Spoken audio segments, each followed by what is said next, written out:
Welcome to SwitchCorner, my name is Alex. Today we're going to be taking a look at Lonesome Village on the Nintendo Switch. This one, it's an experience that's promising to be an adventure puzzle life sim, but can it balance all of these different elements and deliver something that stands out?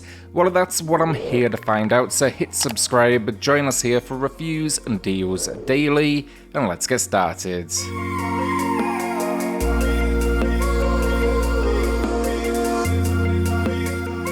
If you are grabbing Lonesome Village then or anything else from the eShop, consider using cornershop.gg for your instant delivery email eShop credit. You'll be getting a 10% off at checkout using code CORNER. Story then, and it's simple stuff. We arrive at this village and in the opening moments we recognise that it is empty. A mystical mirror, however, that you come across seems to be some form of guardian, and she's essentially explaining what has happened. Basically a strange calamity, a tower, it appeared, and it wiped out these homes and trapped the locals in this building. That's going to be taking centre stage now in the village. From here though, it's your role to free the citizens, rebuild this town. It's decent enough stuff, some likeable characters, and they drip feed you more and more information with progression. The only issue I would say with story, I did notice some grammatical errors throughout the experience, though that should be a quick fix.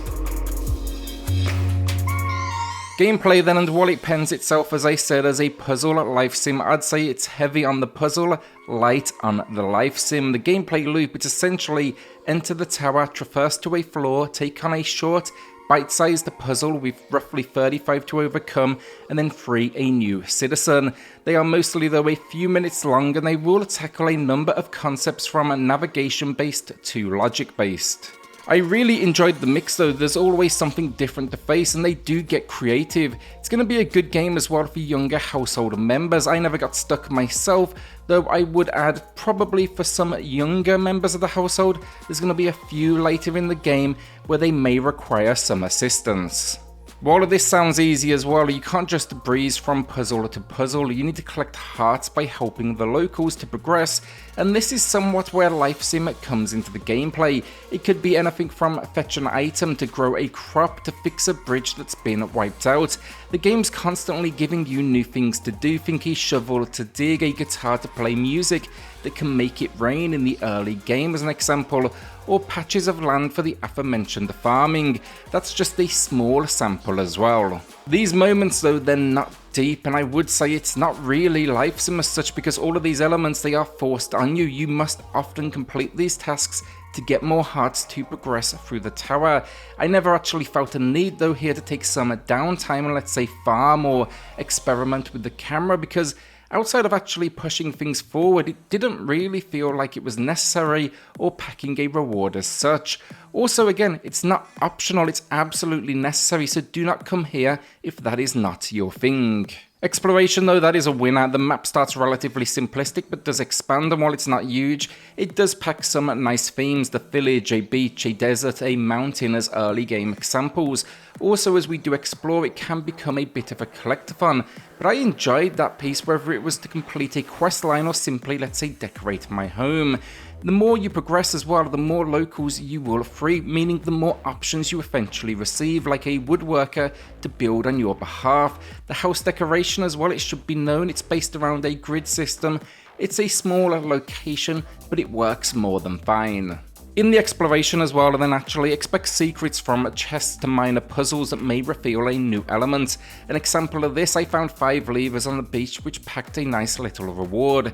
It's rounded out as well then by companions of sorts that you can rescue in addition to those trapped in the tower. Problems though, and honestly it has a few. The gameplay itself and setup, its sound, even if life sim is more of an influence than an element, but I don't see a huge amount here in replayability, something you would expect of say a Stardew. Also, it's just not quite got a control scheme that feels optimal. Should I add here though, that is not in the movement or the traversal, that is fine, but it's rather the menus, they feel incredibly clunky. And the big problem here is you're going to need to use them a lot, whether it's looking at maps, navigating your inventory, or simply farming. There's no quick access wheel, which the game desperately needs, because even something as simple as planting a seed, it takes 6 steps. Select the shovel, dig the hole, go to the menu again, select the seed, plant the seed, back to that menu, select the watering can and water. There is no need for it to be that convoluted. Other areas, the map, it's tricky to navigate. You can't simply exit it at a press of a button. You need to navigate to the bottom of the page. When I tried to empty items from my inventory, it wouldn't always work, so I had to store them in chests, blue ones that are scattered around the map. The menu highlights, just seeing what button you're on, it's honestly difficult to tell at times. And then my biggest issue is you do progress, hearts are required, and you never have enough, or at least I didn't. Basically, it created this loop of constantly leaving the tower to find a new local, and it burnt me out a bit. The game needed to reward this immediately on saving the character, rather than almost padding the 6 to 8 hour runtime with this exit and re-enter. The tower does have a lift at least, but it's still not an ideal situation. Also, finally, text boxes, for some reason, when you click to acknowledge them and move on to the next line, it doesn't react. You actually need to press the button twice, which is a really weird little issue. Finally, the frame rate, it's targeting 60. It gets there frequently, to be fair, but certain locations like the desert and the mountain, they will cause quite big drops, so do be aware of that going in.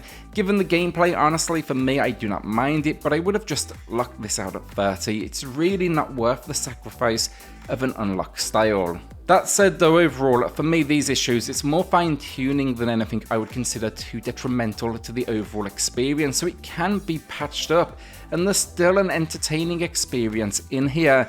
When it comes to the exploration as well, I do know there's no combat at all. It's very much focused squarely on puzzle gameplay and exploration.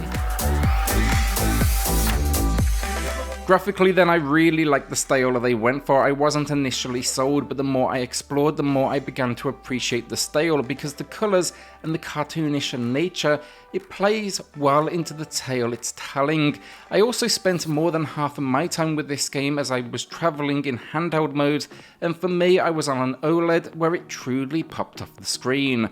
With multiple locations though, the game's got some nice surprises in store, and the surrounding cast are a particular highlight. Throw in then some simple but effective animations from our lead and everyone else, and yeah, I really think it's good stuff. I particularly liked the diving roll animation.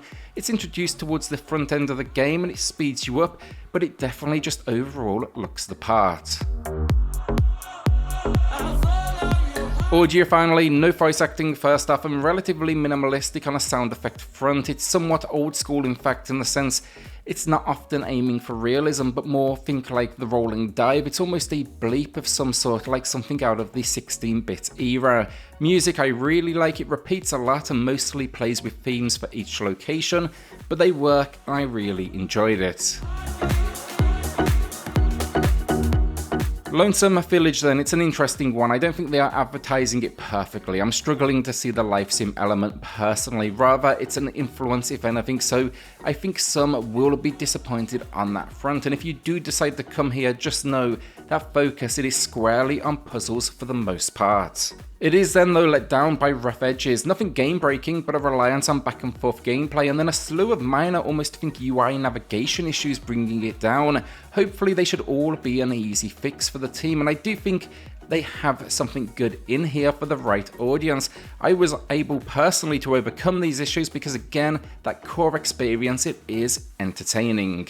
Today though, a slightly above average, a 6 out of 10. There's a lot of good ideas right now in a package that needs a few areas tidied up. Will you be checking out Lonesome Village though? Let me know in the comments below. I know a day one patch is coming as well, but these issues, they were not mentioned in the list of fixes. I do know, however, many of these, they are being worked on, so I'll circle back at some point in the future. With that then, like, hit subscribe, join us here for reviews and deals daily, and I'll see you all on the next video. Thanks everyone.